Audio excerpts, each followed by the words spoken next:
Dad, I want to go to another school. And he said, why? And I said, because then I could just not tell people that I'm black and then they would leave me alone. 10 years time, people might still remember their names. In 100 years time, people won't remember unless they Google it. Like it's all dust, do you know what I mean? When we do stuff, we need to stop focusing on like our name being on things, but rather than it being the impact like that we make. You look outside and there's colors, but everything is just like tinted with gray. If a time is meant to be my time to like go, it's my time to go. And I have no say in when that is. I have no say.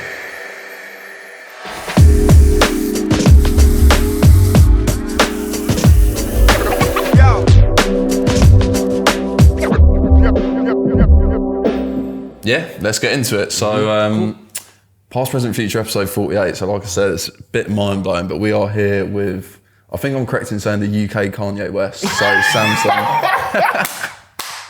I love it. So yeah, no, I'm looking forward to getting into the conversation, but I guess for some people, hopefully the few that are watching this or listening to this that don't know Samson, how would you describe yourself briefly to familiarise yourself with the audience? This is so hard. Okay, I would say that I am an energetic mind with an eclectic style. Yeah, that's what I'd say. Was that rehearsed? No, literally just came out of it. Wow, now. Yeah, that's impressive. That's impressive. But I do, of course, want to tackle the past first. So I wanted to ask you to utilise one of your songs. What was it like growing up in the woods?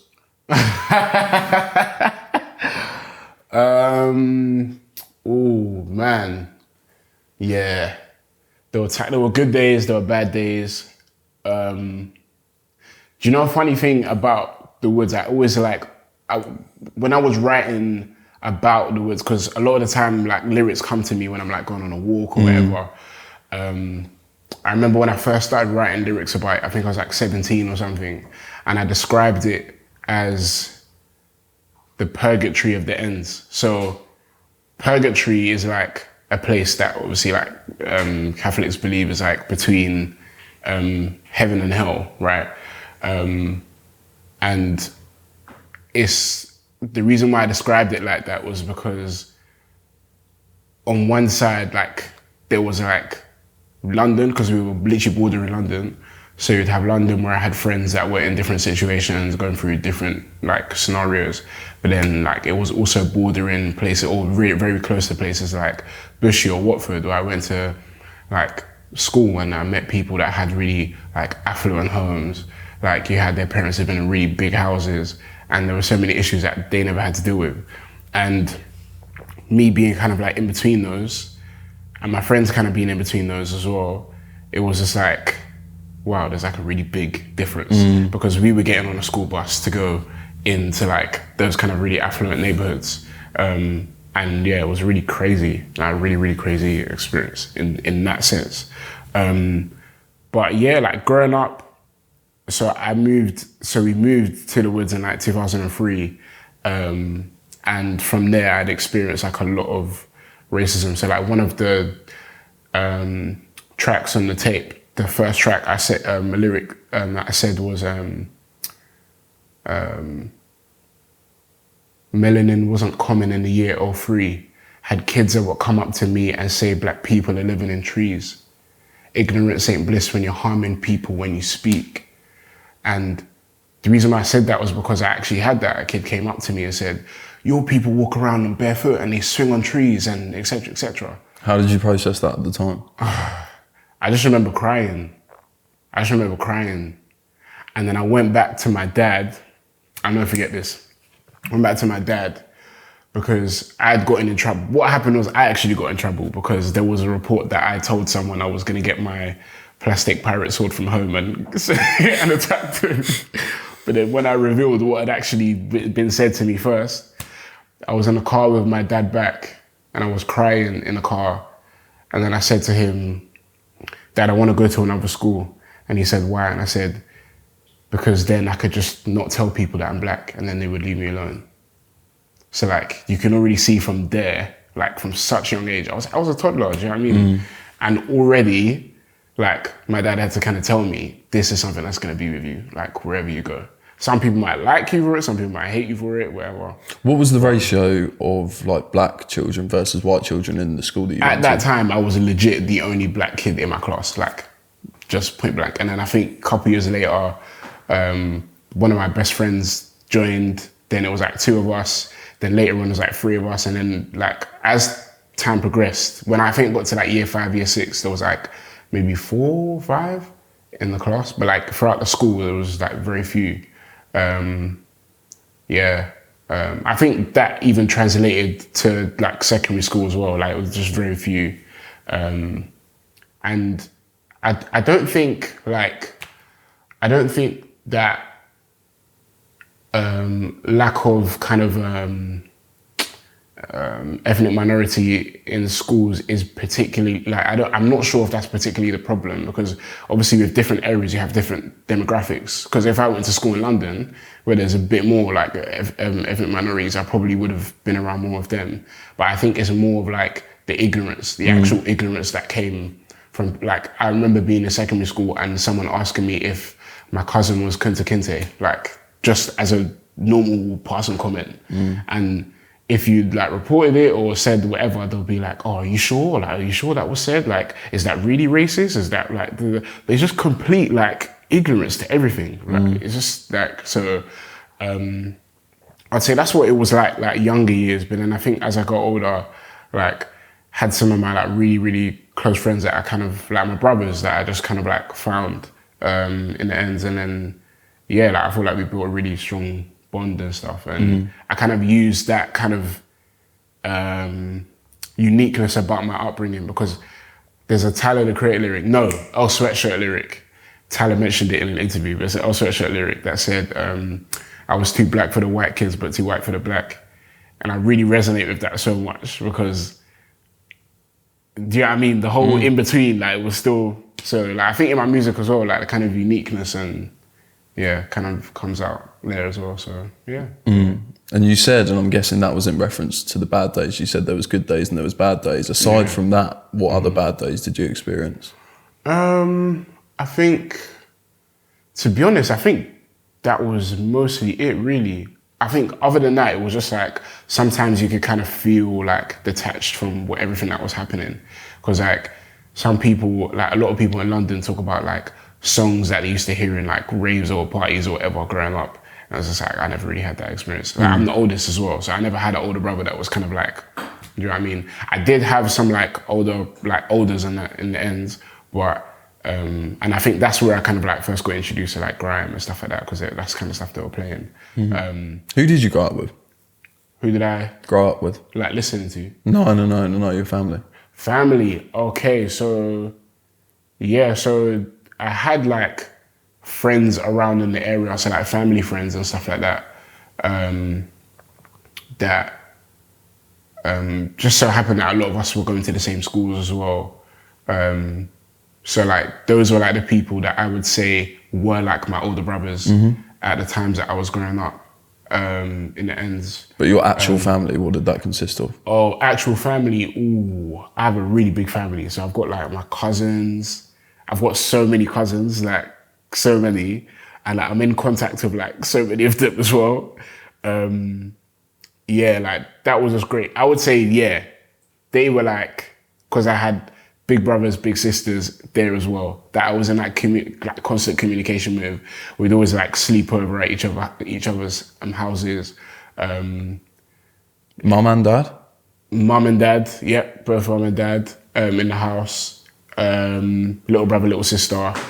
And that was what it was like, really. It was just kind of trying to navigate things, because I could navigate things to an extent with the tools that my dad gave me and like the love that my mum showed me, but still a lot of stuff I had to kind of like figure out by myself. Because at the end of the day, like my dad was not born and raised here. My dad was born and raised in Nigeria for like most of his time, and then he came here when he was around my age, really. And he kind of had to figure it out himself. My mum was born here, but then was raised in Nigeria and then came back. So it's just that kind of upbringing, Really interesting. When you were explaining about the Woods and you said, I think that you started writing lyrics surrounding the area when you were 17. Yeah. And obviously the song has been released recently. Yeah. So one of the things that stuck out for me within that song was kind of you referencing the transition from what the Woods used to be like to what it's like today. Yeah. So I wondered, with that in mind, how did the lyrics differ from what you wrote when you were 17 to what was released a few weeks ago? Right. So when I was in primary school, apparently there was like, it was a little bit like greasy or whatever. But I think by the time like primary school was done, everyone that had been involved in like badness or whatever had like either died or been in prison. Like nothing, like it was just all quiet. And I remember saying like in the lyric, I said we could stroll in the night, because sometimes coming back from school, the long journey, like I'll be walking back, could be really dark. I think the only experience that was kind of like, there might have been danger towards me, was when I was walking back home and someone shouted at me, "Black, see you next Tuesday." Like, yeah, when I was walking home. That happened? Yeah, it happened, yeah. I was in my school uniform, just walking down, and then someone was walking their dog. Their dog came up to me, and then essentially they didn't like how I treated their dog. And then they shouted at me, "Black, see you next Tuesday." Just like shouting abuse at me. I think I was in like year 7 or 8 or something like that. Yeah. So this was a consistent thing. It was a consistent thing. Do you know what? Let me even give you another one. On the day we were shooting Woods, there's one scene you can see where it's like me and like the bros, and like we're on the side of the road and I'm just like rapping to the camera. Literally, yeah, someone was driving by. There was a group of guys driving by. They shouted, "Effing Black." Yeah, that's what they shouted at us when they were driving by. And that's why you can see there's a bit of me rapping there where I'm not wearing my sunglasses, but then there's another one where I am, because my creative director, my boy Chester, he was filming, and well, he would like to say I'll call him 2.0, but his name's Chester. But yeah, so Chester was filming, and he was saying that after those guys had driven past, my eyes were just going like, because I was just paranoid, like, what's next gonna happen? Do you know what I mean? So that's why I had the sunglasses on in the next scene, like in the same shot, because like, yeah, sorry, I keep going down rabbit holes when you're talking, when I'm trying to answer questions, but yeah, but I don't know if I answered you. No, you did. I don't know if I answered your question, but yeah, like I think now as well, I think crime is like increasing in the area as well. But it's especially around like kids. Like, I actually wanted to ask you about that, because one of the things that you say like now there's more drugs, knives, and kids ruining lives. Yeah. So I always read through your Twitter, and I think from the outside looking in, it feels like you're quite politically aware, or at least you have an opinion on those sorts of things. So I wanted to ask you, why do you think that is, that there is more of that now than there was that you referenced when you were growing up in the area? That's a very good question. I don't know the statistics. I haven't actually looked into all the statistics, but I would say, from my opinion, I think one very big contributing factor is desensitization. When I was growing up, to hear that someone got shot or stabbed or whatever was like, wow, that really happened.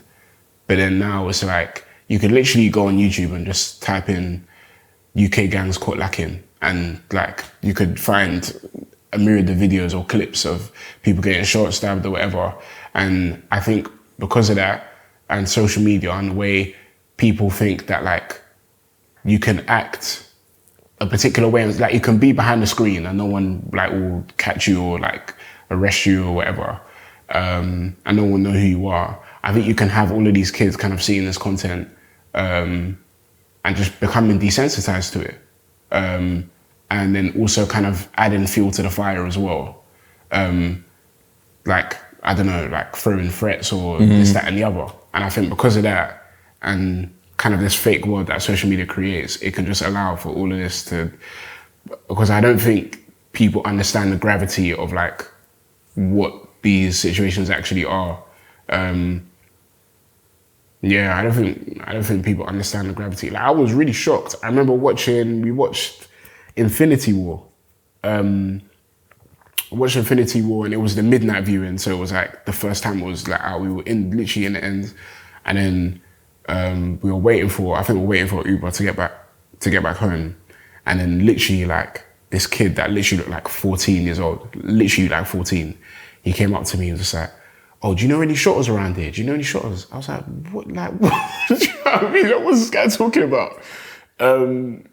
Yeah, it was crazy. So you referenced shooting as well then, and people being desensitized to it, and I guess in some roundabout way you were nearly shot even though you weren't there in person. Yeah. So how frightening was that situation, and what exactly happened? Yeah, bro, that was crazy. So normal day as usual. And then so at the time when I was in the woods, I was going to Bible study, which started at 7:30.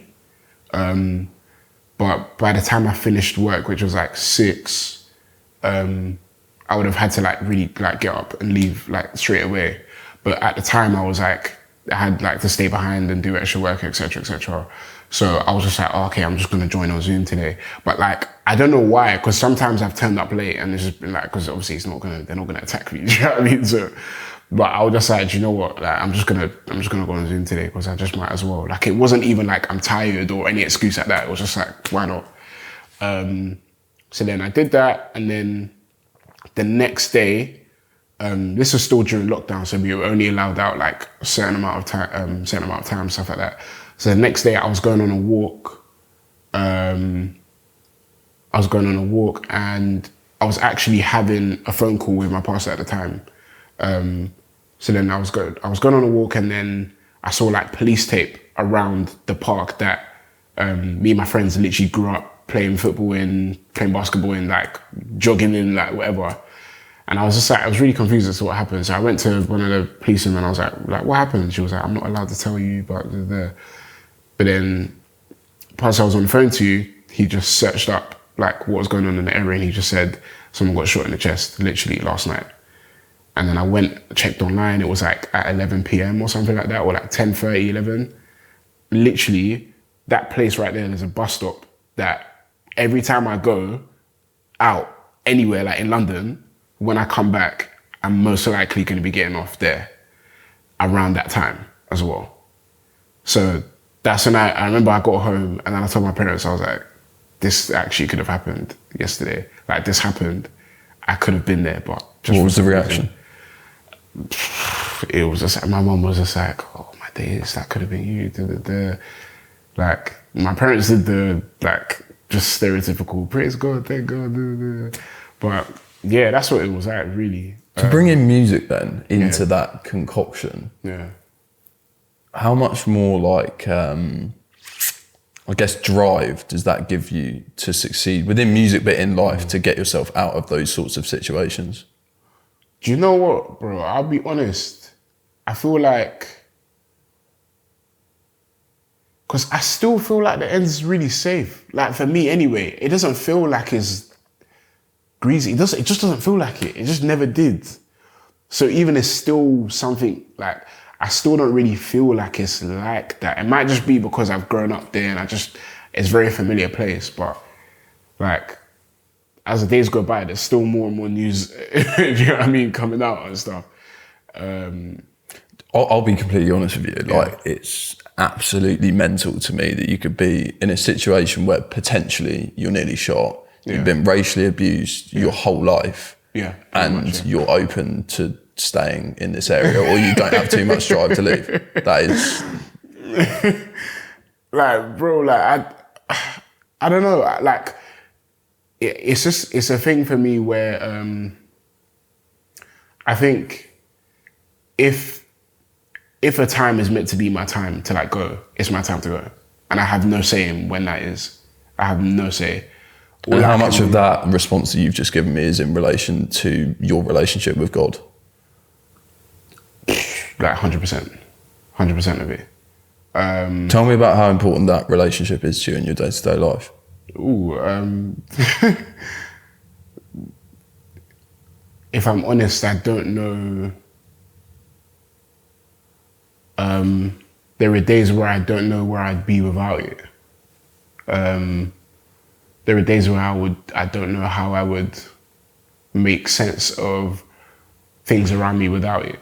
I think it just kind of gives me a different kind of lens to be able to see life in a different way. And not just me, obviously other people that hold same belief systems and stuff like that.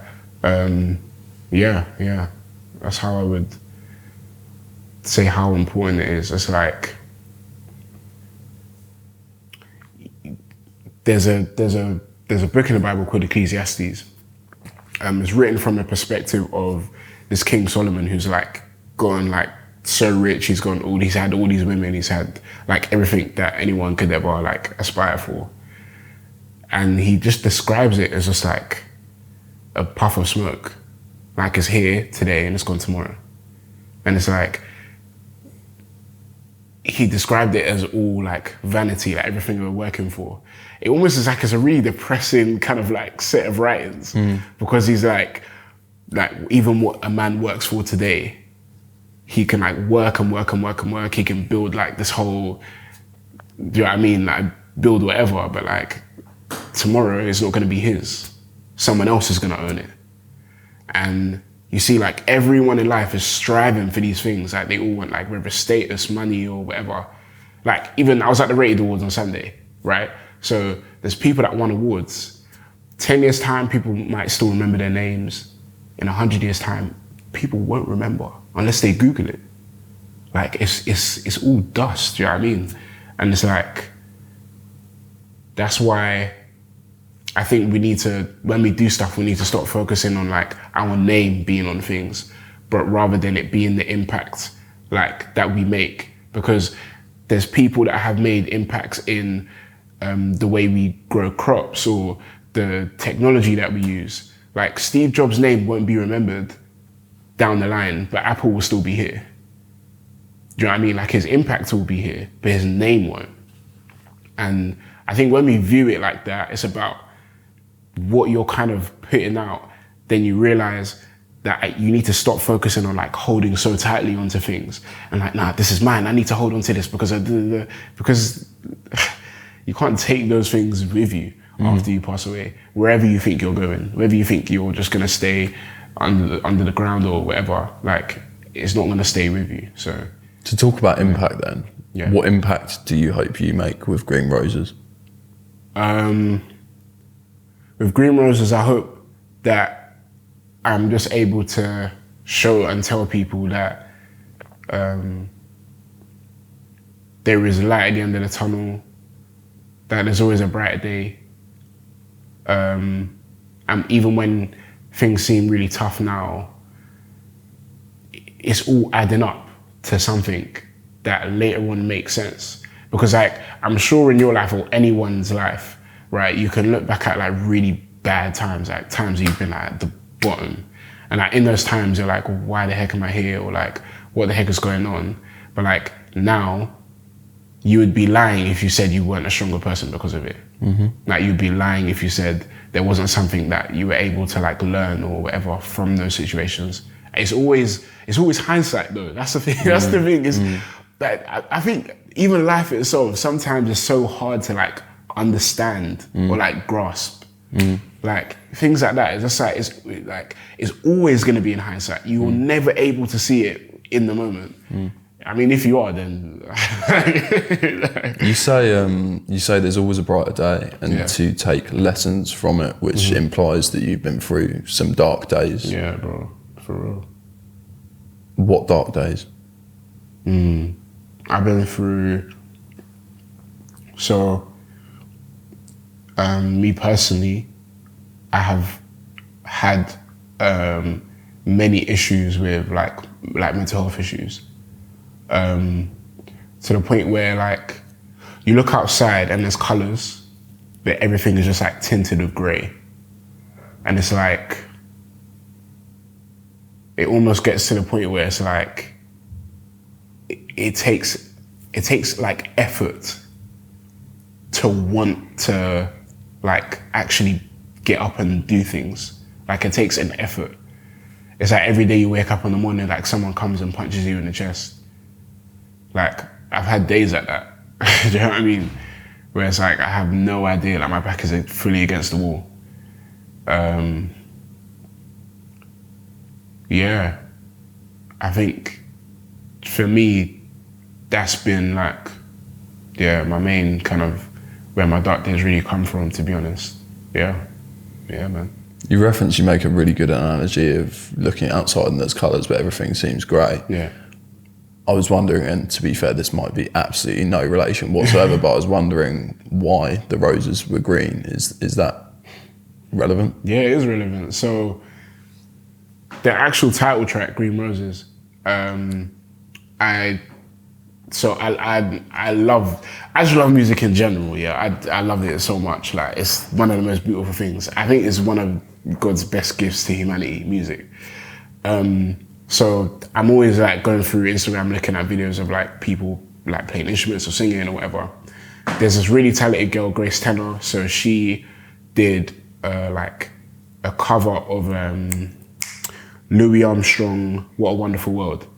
So you know it goes, I see trees, green, red roses too, right? So I basically had some fun like last year with it and I like chopped it up and then it sounded like trees, green roses. So then I was just like, I had that playing, I was just walking in my room, I was just going, trees of green roses. Like I just kept saying that. And then I was like, actually I can make it dreams of green roses. So I was like, okay, dreams of green roses.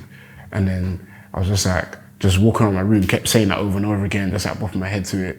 And then I searched up what green roses meant. And then it was like, green roses are sent to people in hope, to give them hope in times of trouble. And it represents like rejuvenation in your body and your spirit. So then I was just like, okay, then I came up with the hook and I was just like, I'm not perfect, but you noticed. Life ain't all sunshine and rainbows, but you know this. And to be real, when life gets hard, I get on my knees and talk to God and I get dreams of green roses.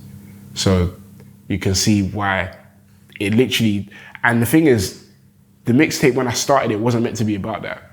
But as time went on and I actually started going through stuff, then it just became that. And then when that happened, I was like, oh, sick. And then I remember messaging Cheza, I was like, what should I call the mixtape? He was like, just call it Green Roses. Like, do you know what I mean? Like, so that's how it ended up being that way, yeah. So what an incredible insight. And I think that any of your fans because at this point, of course, the tape will be out. Yeah, so yeah. Any of your fans that are watching and listening to this, hopefully they get a really granular insight into the tape there. So I think it's amazing, it's inspirational, and for me it paints the picture of a tape which I've not even heard yet. So so yeah, it's beautiful. So thank you for going into it. Pleasure. I wanted to ask you, of course, about the future. I'm always interested about the future, but I'm more interested for this after your smoke analogy.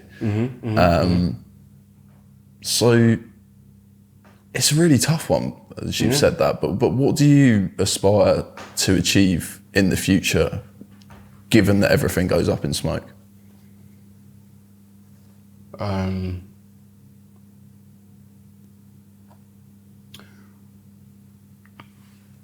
When I was younger, I used to think about what I wanted to achieve. But I think now, I think about what I would want to like kind of pour my life out contributing to. And I think there are like different causes that are like really heavy on my heart that I want to deal with. And I want to contribute towards helping. What causes? So those causes would be like,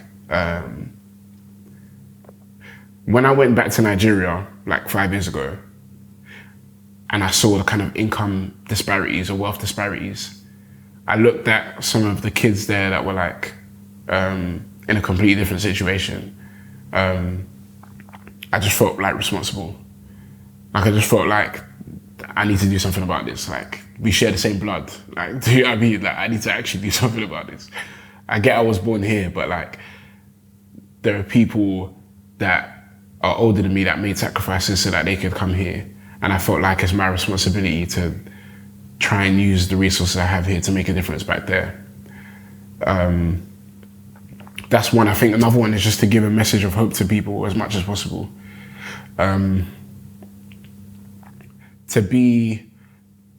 To always be the brightest thing in the dark room, like all the time. I think it's so important. Yeah, and that's... How hard is that? Because I'm just thinking out loud, and there's this common thing which a lot of people are saying at the moment, if you're with 5 smart people, you'll be the 6th smart person. So I guess if you were to translate that into, if you're in a room full of dark souls, then you'll be the next dark soul. So how hard is it to be the shining light in a room full of darkness? Spend time around other light souls as well. Spend time around the light. And I think that's something that I make an effort to do on a consistent basis. Like one recent adaptation to my morning routine that I have is I have this exercise of what I like to call pouring out and then pouring in. So what does that look like? In the morning, I grab my iPad, get my Apple Pencil, and just literally write down exactly how I'm feeling. But the way I do it is I can write it like a letter to God, as if I'm communicating with him. So I'll write down, and I always try and make an effort to say thank you first before making any requests. So I'd be like, thank you that I woke up today. Thank you for my family, thank you for my friends, thank you for this XYZ that happened. Thank you for different opportunities that are gonna come up, etc. And then after that, I would write down my requests in terms of how I'm feeling. And I'll just be open and fully honest and not leave anything out. And then after I've done the pouring out, then I need to pour in as well. So that's where I'd get my Bible, read some scripture, some verses for encouragement, some verses that help me to look at my behavior and see, is there any way that I could step out of line or my thinking is out of line? And then, probably just say another prayer and then go about my day.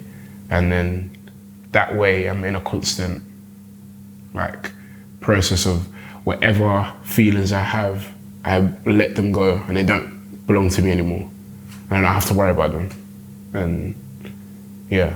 The last question I'm going to ask you. Yeah. What would you say to me to encourage me to explore religion?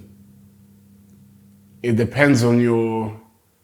So what if you don't mind answering, what is your kind of that belief system? And so nothing in terms of a being, a thing, this and the other. My belief is that a lot of the practices that you've just spoken about, so showing gratitude,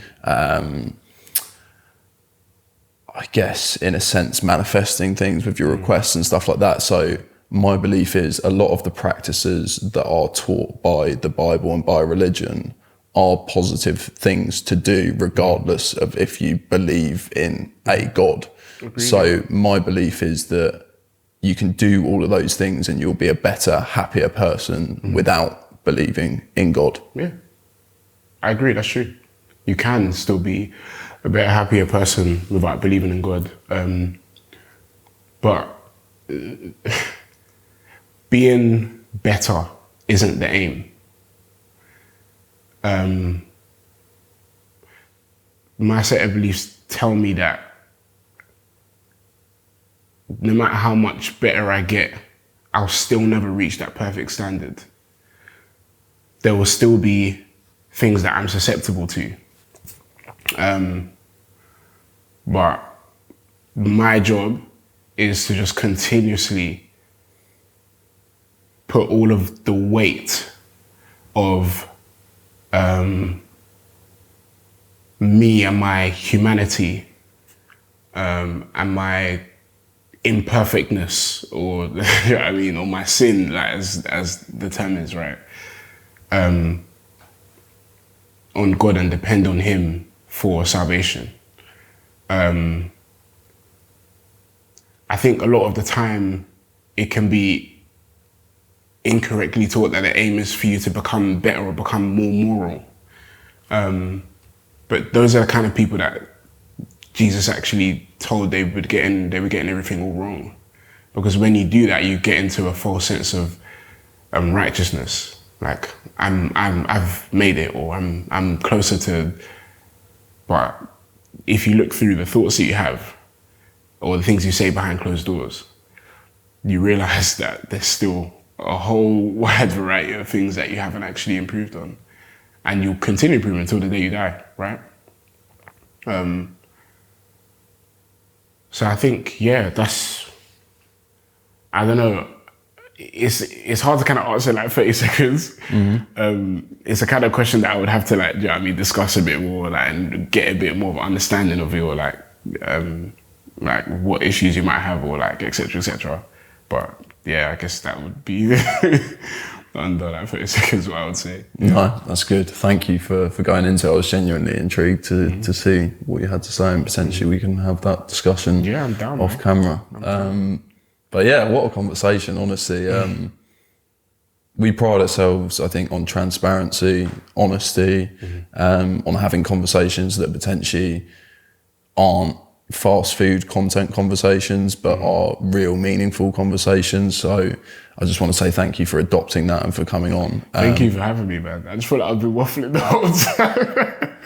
But, yeah. Not at all. And the last thing we have to do, I have to ask you to nominate someone that you know from the industry to come and have a similar conversation. And you can look into that camera and let them know that they should come on here. My first go-to would have been Bliss, you know. Trying to think. Who did you go to the Rated Awards with? I went to the Rated Awards with... Ooh. Oh, do you know what? I won the original. The original. I want you right here in this seat, boy. You see in this seat? I want you here. Here, right here. Yeah. See if we can make it happen. Yeah, cool. I would love to see that. Nice one, bro. Thank you.